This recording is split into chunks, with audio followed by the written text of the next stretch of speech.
안녕하세요. 저는 경기도에서 반찬 가게를 하고 있는 애청자입니다. 지금도 가게에서 열심히 사연들을 들으며 제 사연을 끄적이고 있는데요. 정말 들으면 들을수록 기가 막힌 사연들이 많더라고요. 세상은 넓고 여러 종류의 사람이 있다지만 어쩜 그렇게도 다양하고 파렴치한 사람들이 많은 건지 들을 때마다 놀라곤 합니다.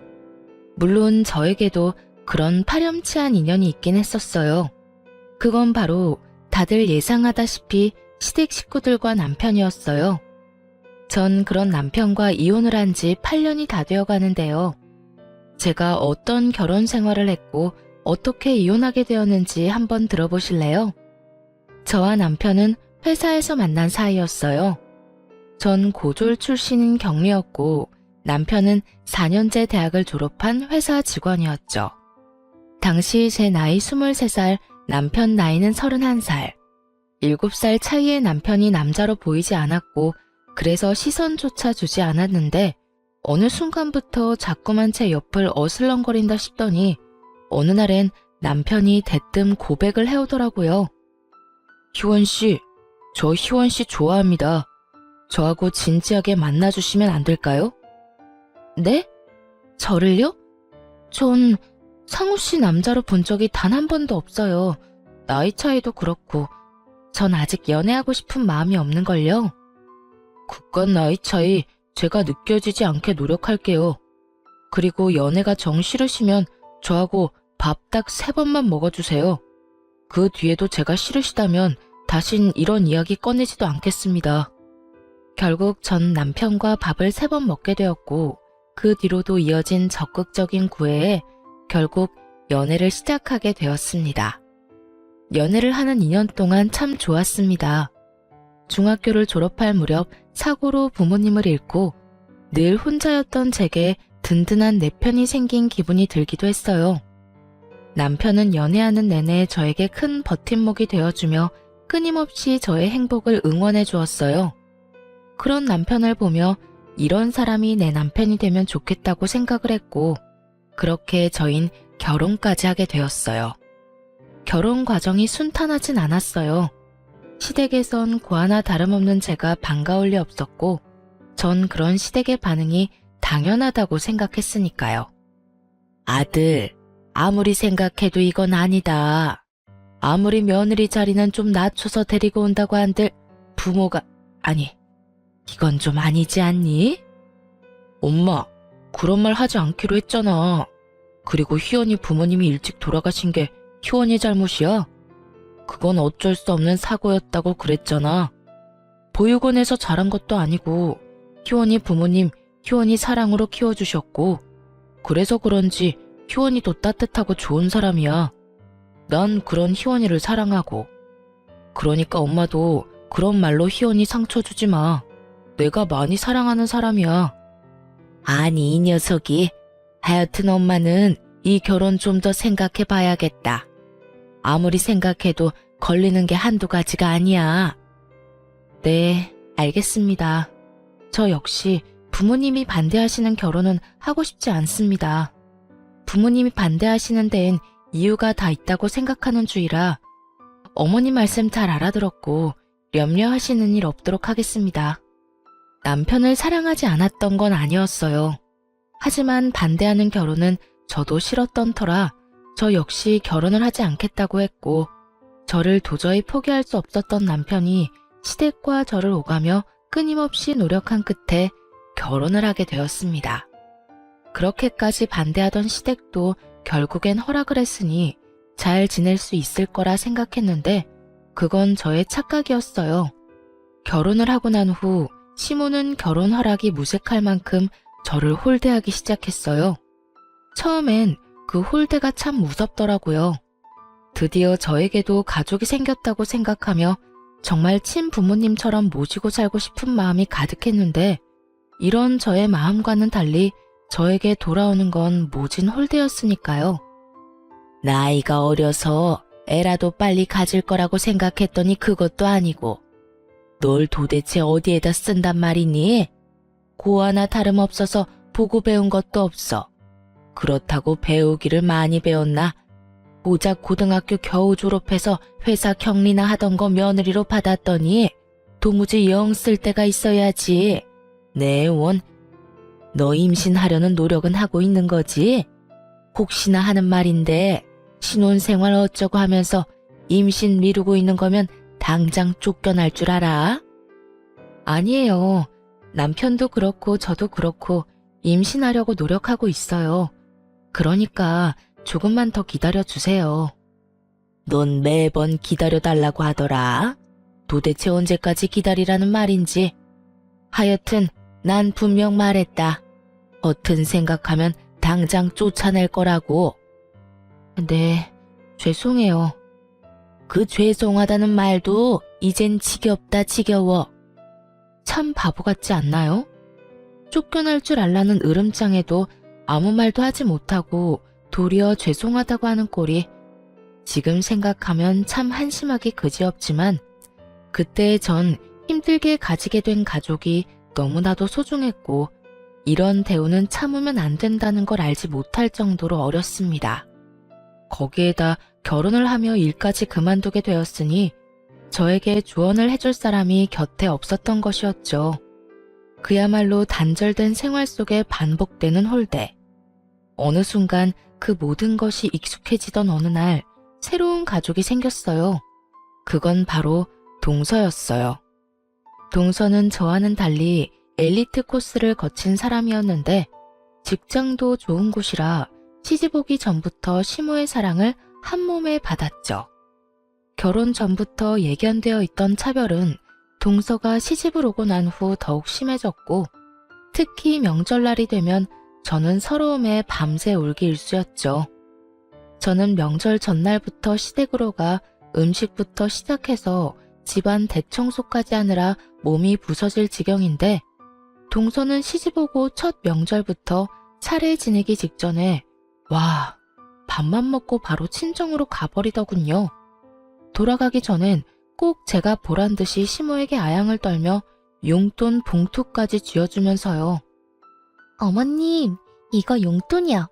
아끼지 말고 필요하신 데 있으면 쓰세요. 모자라면 또 드릴 테니까요. 어머, 우리 며느리 마음 배포 큰 것 좀 봐라. 네가 맏며느리 자리로 들어왔어야 했는데 어쩌다 저런 물건이 맏며느리로 들어와서는 내가 저 물건 볼 때마다 한숨만 나온다. 에휴. 에이, 너무 그러지 마세요, 어머님. 그래도 형님이 살림은 잘 하시잖아요. 차례 준비도 그렇고 제사 준비도 그렇고 혼자서 척척 얼마나 잘 해내는데요. 그것도 못하면 그게 여자애야. 그거라도 했으니 아직 안 쫓겨나고 내 아들이랑 살 수 있는 게야. 하긴 그래도 저는 그런 형님 덕 보고 있어요. 형님 덕에 저도 명절, 제사 이런 걱정 없이 회사 생활 마음 편히 하고 있고 회사 생활 잘하니 어머님 용돈도 이렇게 많이 드릴 수 있고요. 그러니까 형님 너무 미워하지 마세요. 사람은 저마다 자기 위치, 자기 할 일이 다 있는 거 아니겠어요? 하긴 또 그렇긴 하지. 우리 바쁜 며느리 집안일이나 시킬 수도 없는 노릇이니 말이다. 우리 둘째는 어쩌면 이렇게 머리도 똑똑한지. 하나부터 열까지 마음에 안 드는 구석이 없다니까. 누구와는 전혀 다르게 말이야. 어찌됐든 얼른 가보거라. 진정해서 기다리겠어. 어차피 갈 거면서 동서는 얄밉게도 제 눈치를 살피더군요. 형님, 제가 먼저 가도 될까요? 하는 눈빛이 아닌 잘 보고 있지? 너랑 나랑은 달라. 받는 대접부터가 이렇게 다르잖니? 이런 의미가 가득 담긴 눈빛으로요. 찰나의 순간 의기양양한 눈빛으로 저를 살피던 동서는 시모에게 마음에도 없는 소리를 하기 시작하더군요. 그냥 가도 될까요? 그래도 설거지라도 하려고 했는데. 설거지는 무슨? 어디 귀한 손에 물을 묻히려고? 그런 건 다 따로 할 사람이 있으니까 그냥 가거라. 쟤는 친정도 없어서 다 정리하고 손님 맞을 거 다 맞고 집에 가도 되니까. 첫째 넌 뭘 보고 서 있니? 얼른 정리하고 다음 손님 맞을 준비해야 할 거 아니니? 둘째, 너도 얼른 가보거라. 남은 명절 잘 보내렴. 네, 어머님. 그러면 저 가볼게요. 뻔히 제가 옆에 있는데도 불구하고 제겐 인사 한마디 없이 가버리는 동서와 그런 동서를 버선발로 배웅하는 시모. 저는 점점 지쳐갔고 그런 지친 저에게 유일한 숨 쉴 곳은 남편이었는데 남편 역시 변해가기 시작하더군요. 아, 힘들다. 역시 우리 집이 최고야. 명절을 무사히 보내고 집에 도착한 제가 한 말은 딱 이 말뿐이었어요. 그런데 남편이 그런 저에게 다짜고짜 소리를 지르며 짜증을 내기 시작했어요. 당신만 힘들어? 나도 힘들어. 왜 당신은 매번 일을 똑바로 못해서 엄마한테 싫은 소리를 듣는 거야? 당신이 그렇게 혼날 때마다 나도 스트레스 받는다고. 알아? 제가 혼이 나든 말든 앉아서 음식 간이나 지적하던 남편 놈이 이런 말을 하니 참 진정성이 느껴진다 싶더라고요. 시댁을 나서는 그 순간까지도 하하호호 웃던 놈이 누구인지 남편은 단 하나도 기억나지 않는 듯 하더군요. 기막혀 정말? 당신 지금 그걸 말이라고 하는 거야? 내가 뭘 잘못해서 어머님이 날 혼낸다고 생각해? 어머님은 그냥 내가 숨 쉬는 것 자체가 싫은 분인 건 몰라? 뻔히 다 아는 사람이 왜 짜증이야, 짜증이. 그리고 당신이 힘들면 얼마나 힘들고 스트레스 받으면 얼마나 받는다고. 아깐 입이 귀에 걸려서 하하호호 웃었냐? 정신이 나갔지? 난 당신 집에 가면 미소는커녕 감정이 사라져. 사람을 그렇게 멸시하고 상처 주는데 내가 감정이 남아있겠어? 스트레스? 정작 힘들고 스트레스 받는 사람이 누군데? 불만이 많은가 보다. 그렇게 불만 많으면 진작 엄마한테 그렇게 말하지 그랬어. 우리 집에선 입 꼭 다물고 일만 하더니 내가 미쳤었지. 너 같은 여자가 뭐가 좋다고 애걸복걸하면서 결혼까지 했나 몰라. 재수씨 좀 봐라. 능력 좋지. 능력 좋으니까 돈 잘 벌지. 자존감 높으니까 똑소리 나지. 무엇보다 엄마가 얼마나 예뻐하냐? 내가 내 발등 찍은 거지 뭐. 누가 할 소린데? 나도 마찬가지야. 당신이 이런 남자인 줄 알았으면 난 결혼은커녕 당신 만나지도 않았다고. 그래? 잘 됐네. 같은 마음이라. 어이가 없더라고요. 싫다는 사람 설득하고 애원해서 결혼한 사람이 누군데 저딴 말이나 해대는 것인지 섭섭한 마음이 들기도 했고요. 그간 남편 하나만을 보며 참았던 전 남편의 모진 냉대 앞에 믿었던 만큼 실망감도 컸고 또 그만큼 오만 정이 떨어져 버렸습니다. 그간 너무 참고 살았던 탓일까요? 아니면 남편을 너무 믿었던 탓일까요? 한번 남편에게 정이 떨어지고 나니 결혼 이후 처음으로 이런 가족은 필요 없다는 생각이 딱 들더라고요. 비로소 정신을 차렸다고나 할까요? 그날 이후 점점 변해가는 남편을 보며 저 역시 이혼을 고민하게 되었고 하루하루 지날수록 이혼에 대해 확신하게 되던 어느 날이었어요. 그저 스트레스로 생리가 미뤄진다 싶더니 임신을 했던 것이었죠. 그렇게 바랄 땐 임신도 되지 않더니 이혼을 하려고 결심이 선 이럴 때 임신이라니. 하지만 그런 생각도 잠시 병원에서 아기의 심장 소리를 듣던 그날 저는 이렇게 생각했어요. 드디어 저에게도 진정한 내 가족이 생겼다고. 내가 이 아이를 지켜야겠다고요. 병원을 나서며 전 아이를 위해 가정을 지키기로 했고 남편 역시 제 임신 소식에 정신을 차린 것인지 다시 노력하는 모습을 보여주기 시작했습니다. 여보, 임신한 게 싫은 건 아니지? 표정이 너무 안 좋은데? 뭐? 그런 말이 어딨어. 그냥 몸이 좀 힘들어서 지쳐서 그래. 지금도 이렇게 힘든데 만삭 때는 더 많이 힘들겠지? 아무래도 그렇겠지. 여보, 그땐 내가 미안했어.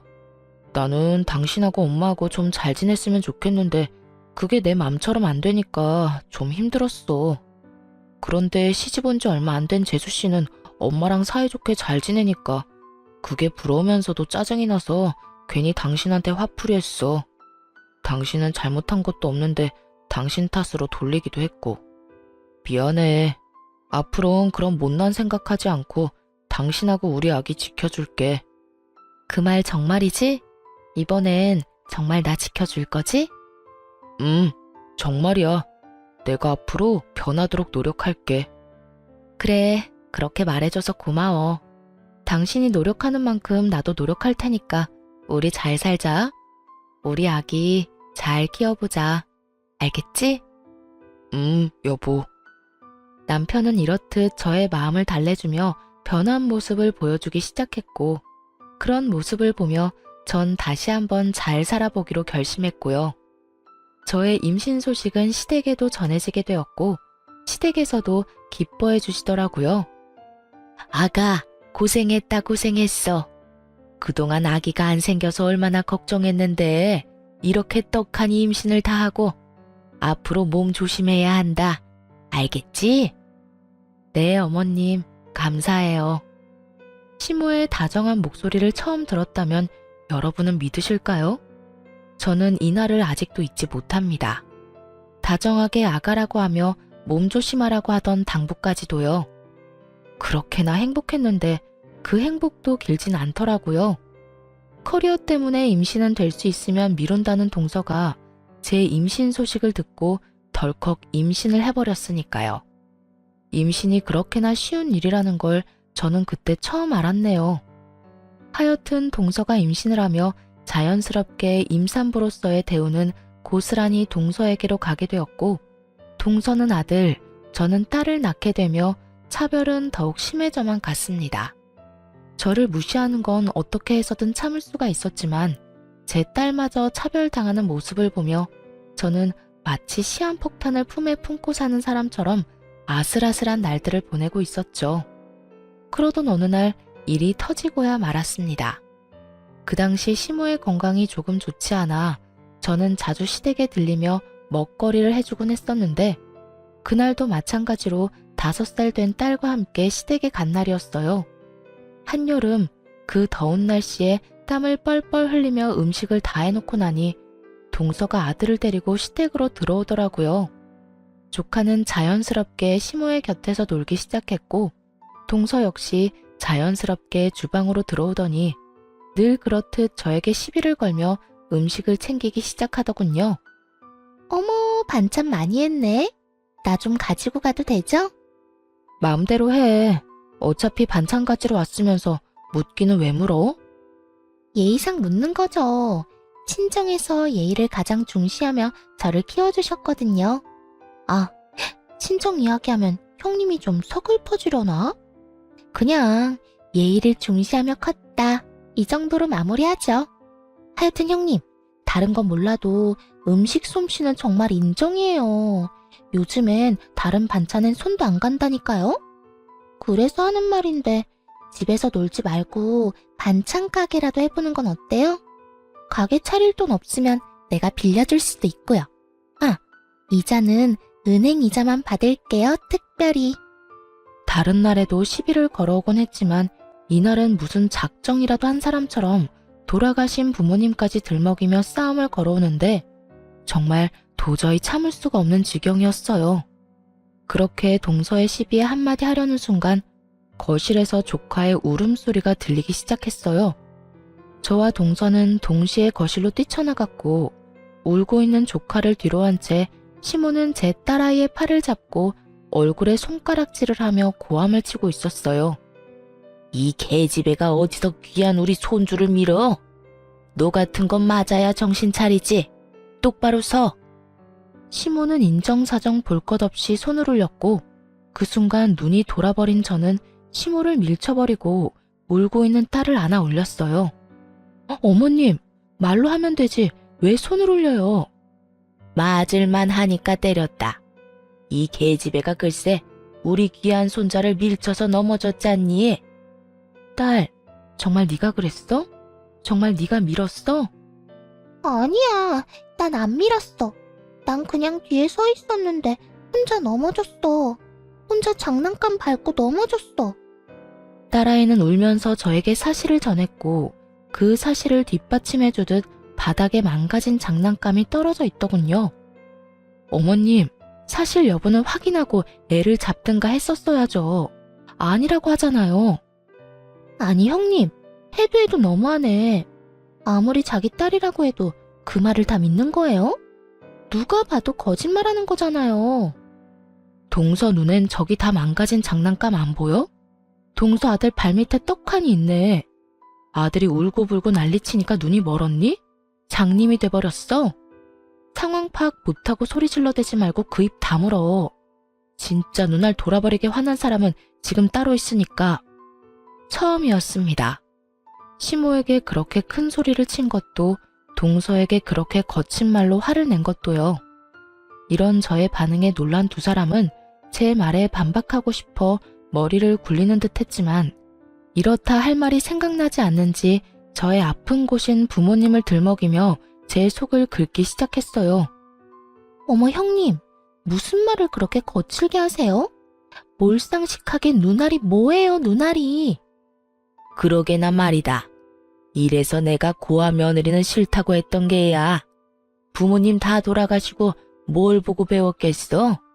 지금도 봐라. 어른 앞에서 소리나 버럭버럭 질러대고 손아래 동서한테 그딴 저급한 말이나 짓거려 대고. 그러는 어머님은 얼마나 가정교육을 잘 받았길래 저한테 그렇게 하는 건데요? 말끝마다 고아 타령은 기본에 만날 때마다 사람 차별하는 그거. 그게 정말 몰상식하고 저급한 행동이란 거 모르세요? 그리고 동서도 그래. 내가 그래도 손윗사람인데 몰상식? 말이 거칠어? 내가 오죽했으면 동서한테 그런 말까지 했을까?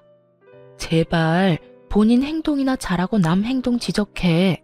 알겠어? 저는 그간 쌓였던 울분을 토해내듯 화를 냈고, 그런 제 모습에 동서는 욕을 섞어가며 화를 내더라고요. 내가 뭘 어떻게 했다고 이래라 저래라야? 그러는 네 행동이나 똑바로 해. 사회에서 만나면 눈도 못 마주치련 그래도 형님이라고 형님 대접해줬더니 뭐? 내 행동이나 똑바로 하라고? 어디서 꼴 같지도 않게 고아가 행동 지적이야. 연? 보아하니 욕이 들어먹고 싶어서 안달한 것 같으니까 소원대로 해줄게. 야 이년아, 내가 고아인데 네가 보태준 거라도 있어? 우리 부모님 사고로 한날 한시에 돌아가셨는데 보태준 거라도 있냐고. 어디서 나이도 어린 년이 꼬박꼬박 말끝마다 고아 타령이야? 네 잘난 부모가 그렇게 가르쳤니? 그렇지 않고서야 배웠다는 년이 말끝마다 남의 상처 후벼 파는 짓을 아무렇지 않게 할 수가 있어? 뭐라고? 너 지금 말 다 했어? 꼭 할 말 없는 사람들이 그런 말 하더라. 말 다 했냐고 말이야. 내가 말 다 했다고 하면 어쩔 거고 덜 했다고 하면 어쩔 건데? 뭐 어떻게 하지도 못할 거면서 묻기는 왜 물어? 시간 엄청 많은가 보지? 뭐야? 이 인연이? 할 말이 없으면 그냥 안 하면 되지 왜 욕을 하고 그런데? 누가 욕하면 무서워할 줄 알아? 동서, 나도 욕 잘하고 나도 성깔 있어. 그러니까 앞으로 까불지 말고 나한테 괜히 엉겨붙어서 시비도 걸지 마. 알겠어? 어머님, 저 먼저 가볼게요. 그리고 앞으론 반찬 못 해드리니까 알아서 챙겨 드세요. 정 그대로 집으로 돌아와 버렸고, 퇴근을 하고 돌아온 남편은 단편적인 상황만을 들은 채 저에게 화를 내기 시작하더라고요. 당신 제정신이야? 오늘 엄마한테 대들었다면서? 그뿐이야. 재수씨한테 욕까지 했다는데 도대체 왜 그랬어? 당신 그렇게 막 나가는 사람 아니었잖아. 당신 엄마가 그래? 내가 그랬다고? 당신 말대로 내가 그런 사람이 아닌데 그랬을 때는 이유가 다 있지 않겠어? 그러니까 이유를 말해보라고. 당신 딸 오늘 당신 엄마한테 맞을 뻔했어. 그것도 당신 딸은 동서 아들 밀친 적도 없는데 혼자 넘어진 손주 보고 어머니 혼자 오해하시고 5살밖에 되지 않은 손녀를 얼마나 잡아댔는지 알아? 그래서 내가 하지 말라고 소리 좀 쳤어. 그게 그렇게 잘못된 일이야? 그게 배운 거 없이 커서 그렇다는 소리까지 들을 일이냐고. 그리고 내가 먼저 욕한 적 없어. 동서한테 버릇없이 굴지 말라고 하니까 동서가 먼저 나한테 이년저년거리더라. 평소에 날 얼마나 무시했으면 그런 말을 아무렇지 않게 할 수가 있는지. 아, 나보고 고하라고도 하더라. 내가 그 말 듣고 참고만 있었어야 했어? 제 말을 들은 남편은 충격이 큰 듯 아무 말도 하지 못하고 있더라고요. 그도 그런 것이 은연중에 제가 무시를 당한다는 것은 알고 있었지만 이렇게 심한 모욕까지 당하고 있다는 것은 알지 못했던 터라 더욱 놀란 듯 했어요. 남편은 어찌되었든 시모에게 함부로 한 저에게 화가 난 것은 맞지만 동서의 행동과 시모가 딸에게 한 행동만큼은 절대로 그냥 넘기지 않겠다고 하며 화를 내더군요.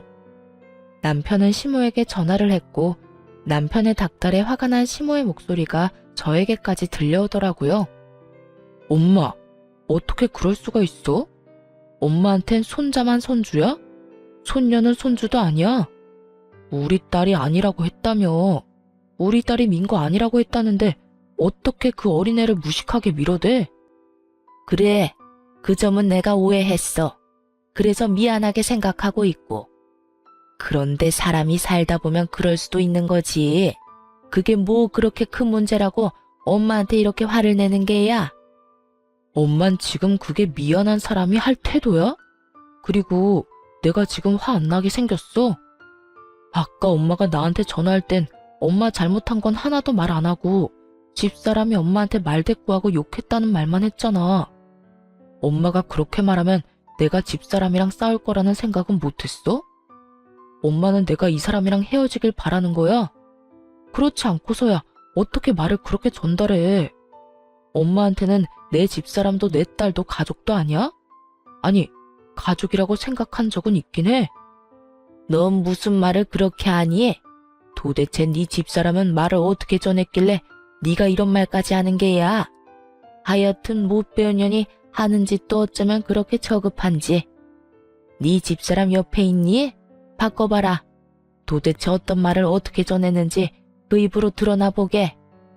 적어도 엄마보단 사실 그대로 전했으니 집사람한테 뭐라고 할 생각하지 마. 그리고 집사람한테 그딴 식으로 말하는 것도 그만하고. 이제 이 사람도 한 아이의 엄마야.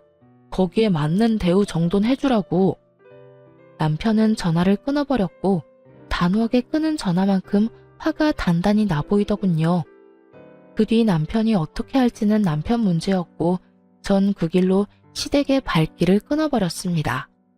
시댁 하나 끊어냈을 뿐인데 여유 시간이 생기다 못해 넘쳐나더라고요.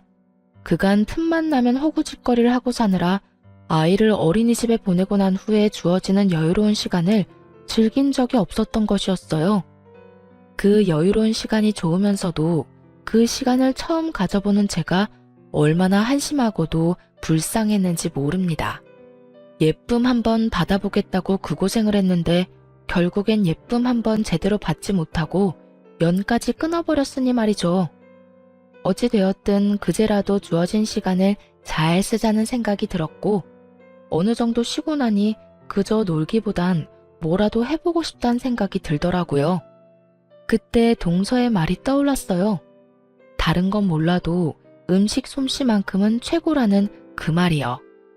동서 입맛이야말로 까다롭다는 걸 누구보다 더 잘 알던 저였기에 전 반찬 가게를 열기로 마음먹게 되었어요. 남편의 도움을 받을 수도 있었지만 그러지 않았습니다. 전 그간 쓰고 남겨뒀던 부모님의 유산으로 자그마하게 반찬집을 열게 되었고 딸을 케어해야 한 탓에 긴 시간을 쓸 순 없었지만 시간 대비 꽤 괜찮은 수익을 얻을 수 있었어요. 하루가 다르게 매출은 올라가고 있었고 전 활기를 되찾으며 자존감도 되찾고 있었습니다. 이런 저의 변화를 남편은 눈치채지 못하고 있었는데 그 당시 남편은 이런 저의 변화를 알 노력조차 하지 않을 만큼 가정에 관심이 없었어요. 여보, 저기 나 할 말이 있는데. 나 피곤해. 중요한 말 아니면 나중에 해. 늘 이런 식이었던 터라 반찬 가게를 하고 있다는 사실조차 말할 틈이 없던 상황이었죠. 그렇게 비밀로 할 생각도 없던 비밀이 생기는 사이 남편의 행동은 점점 이상해지더군요. 외박을 한다거나 퇴근 시간이 늦어진다거나 하는 일은 없었지만 딸을 대하는 행동이 달라졌달까요? 다른 건 몰라도 딸에게만큼은 진심으로 잘 대하던 남편이었는데 그마저도 소홀해진다 싶더니 어느 순간부턴 딸과 눈조차 마주치지 않는 날들이 길어지더라고요.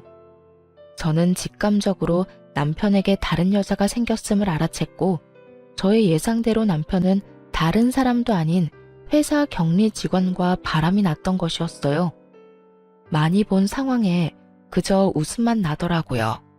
다른 사람도 아닌 제가 과거에 일하던 그 자리에서 지금 현재 일하고 있는 격리라니 어이가 없기도 하고요. 제가 결정적으로 남편의 외도를 알게 된 것은 편지였어요.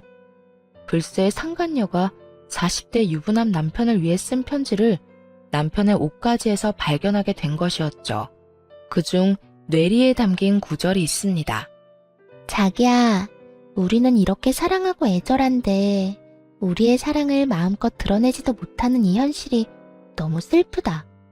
그저 우리가 조금 늦게 만나고 조금 늦게 깨달은 것뿐인데 그걸 외도라고 손가락질할 사람들이 밉기도 하고 말이야. 사랑이 죄는 아닌데 자기도 그렇게 생각하지? 이 무슨 고귀한 척인지 모르겠더라고요. 네, 사랑은 죄가 아니겠죠. 하지만 불륜은 죄가 되지 않을까요?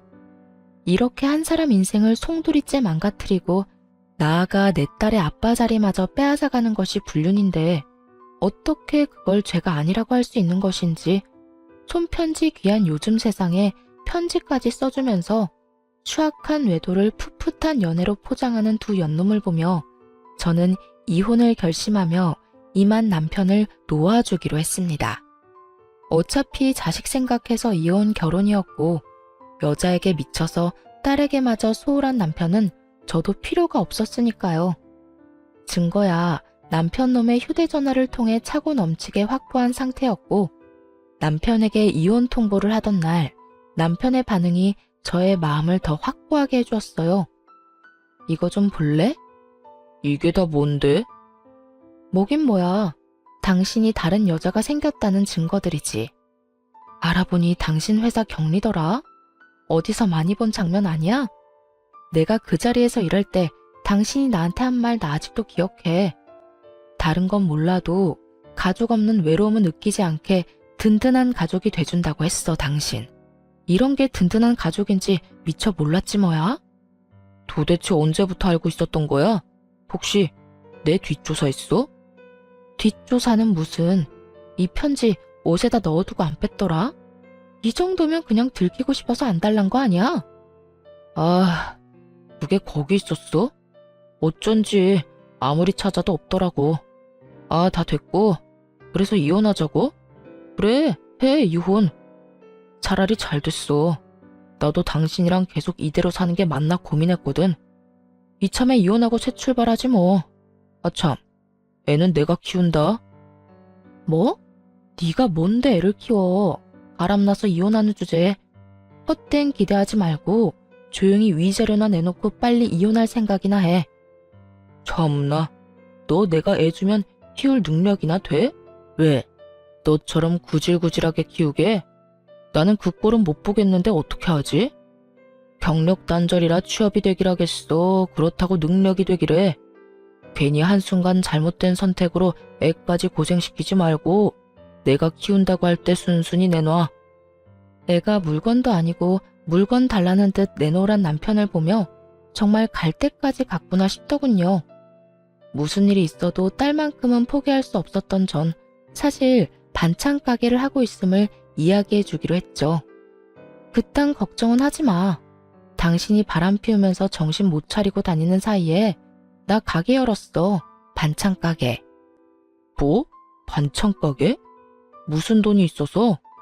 당신 혹시 나 몰래 딴 주머니 찼어? 야, 딴 주머니 찰 돈이나 주고 그딴 소리를 해. 겨우 생활만 가능한 돈 주면서 생색이란 생색은 다 냈던 거 기억 안 나나 봐? 내 가게에 당신 돈 땡전 한 푼 들어간 거 없으니까 괜히 침 흘릴 생각하지 말고 내 돈벌이는 내가 충분히 하고 있으니까 양육권이나 포기해. 네가 포기해. 반찬 가게 그거 해봤자 얼마나 번다고. 언제 망할지도 모르는 반찬 가게 뭐라고 내 딸을 데려간다 만다야. 망하라고 아예 고사를 지내지 그래? 어찌됐든 다른 여자에 미친 남자한테 나 역시 내 딸 보낼 생각 없으니까 그냥 소송으로 해결해보자. 둘 다 포기가 안 되면 소송이라도 해야지. 이렇듯 남편과 전 한치의 양보도 없었고 결국 소송으로 양육권을 가져오게 되었습니다. 큰소리치던 남편은 양육권, 재산 분할, 위자료, 그 어떤 것 하나 자기 뜻대로 되지 않자 항소했지만 그 역시 결과는 같았습니다. 상간녀 소송 역시 큰 금액의 위자료를 받을 수 있었고요. 그렇게 이혼하고 난 후 1년 가까운 시간 동안 저와 딸은 평화로운 날을 보내고 있었어요. 딸 역시 이혼을 하고 난 후 제가 더욱 집중해서 돌볼 뿐만 아니라 더 많은 사랑을 쏟아주니 더욱 안정된 모습을 보여주더라고요. 그렇게 딸과 행복한 시간을 보내던 어느 날 동서에게 전화가 오더라고요. 그간 연락해온 적이 단 한 번도 없었던 터라 무슨 일인가 하는 마음에 전화를 받게 되었습니다. 무슨 일이야?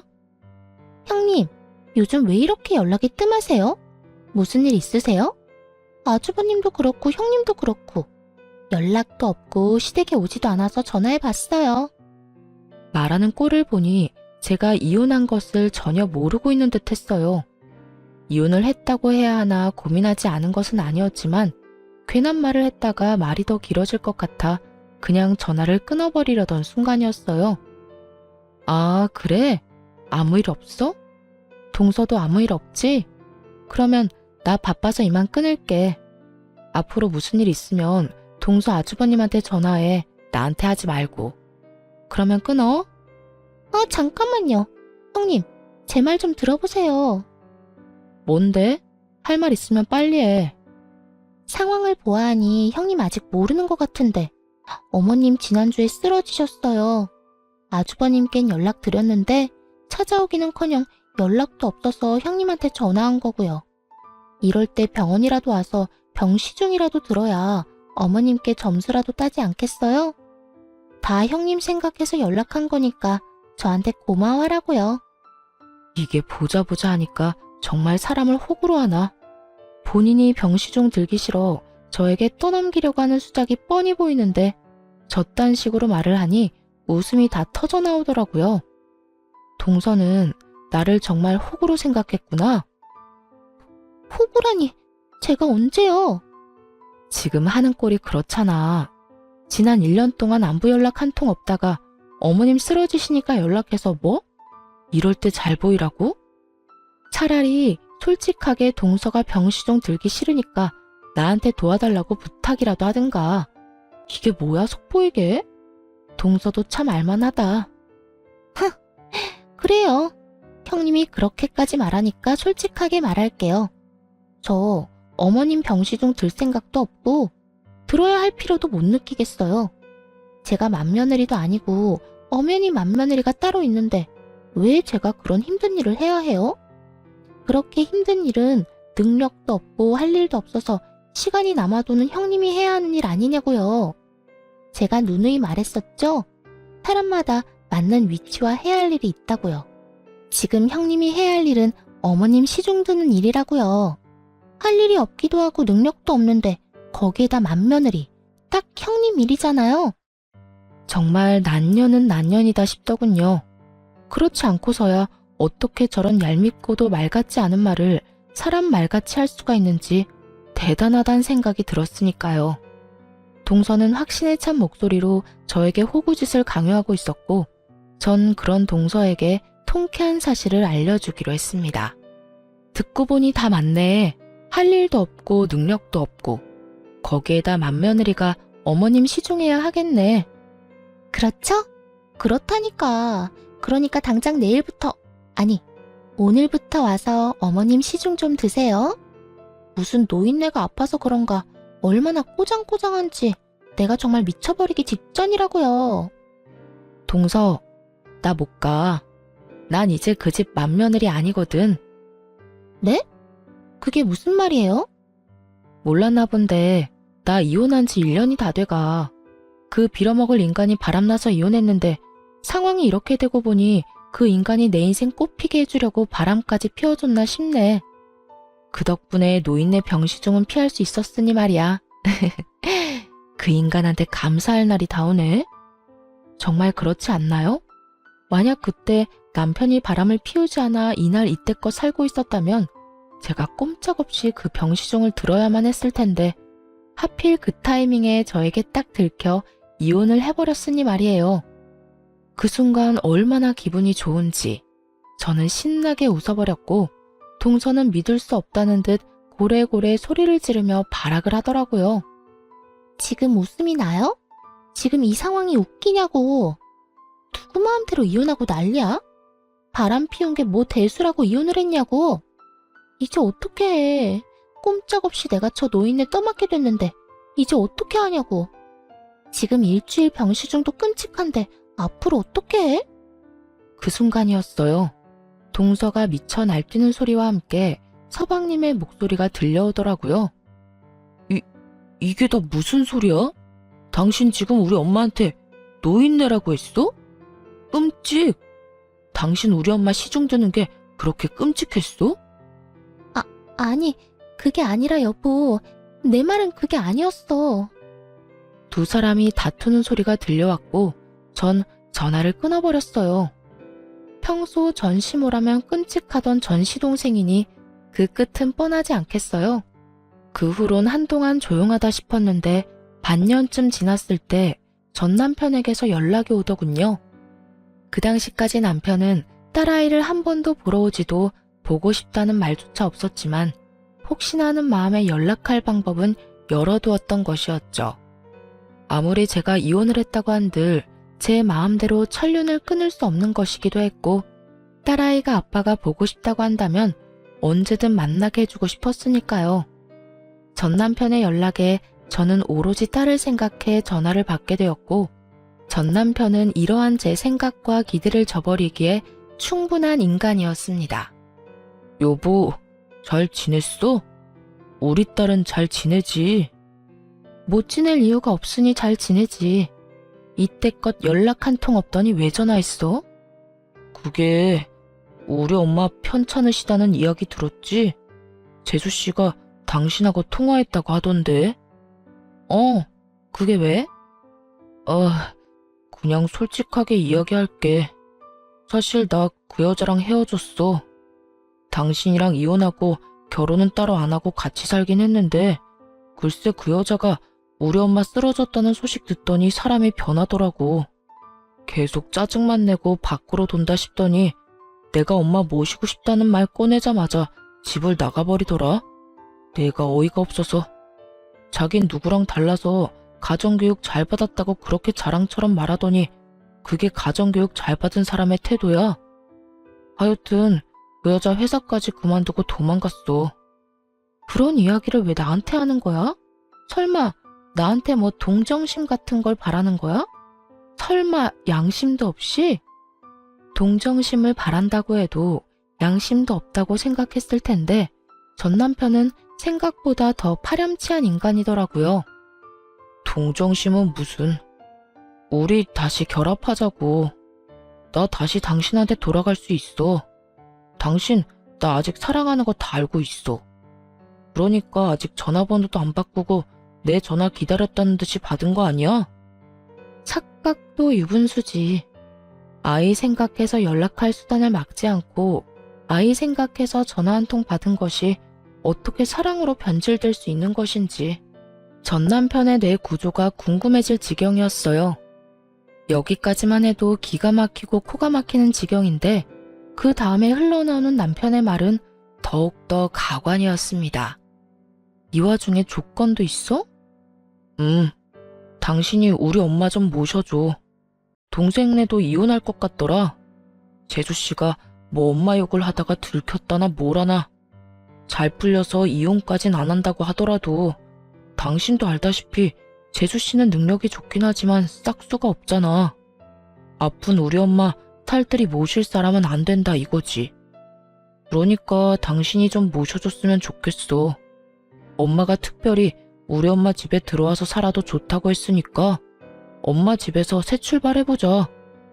얼마나 의기양양하게 큰 인심 쓴다는 듯 이야기하는지 모르는 사람이 본다면 제가 제발 같이 살아달라고 죽어라 매달리고 있는 상황이라 착각할 만큼 당당하더군요.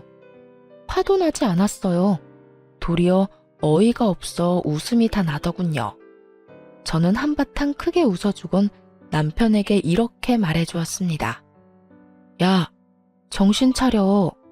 머릿속에 얼마나 꽃받치면 그딴 말도 안 되는 생각을 하고 있는 거야? 요즘 드라마 작가라도 하니? 어디서 이상한 막장 결말을 쓰고 있어? 뭐? 너 지금 말 다 했어? 내가 돌아가 준다고 하면 고맙다고 절은 못할 망정 뭐? 정신 차리라고? 나라고 네가 좋아서 돌아간다는 줄 알아? 다 네가 불쌍해서 그런 거야. 부모도 없고 애 혼자 키우는 이혼녀. 누가 봐도 불쌍한 너한테 내가 큰 인심 쓰는 거라고. 야, 이 미친놈아. 그딴 인심 필요도 없거든?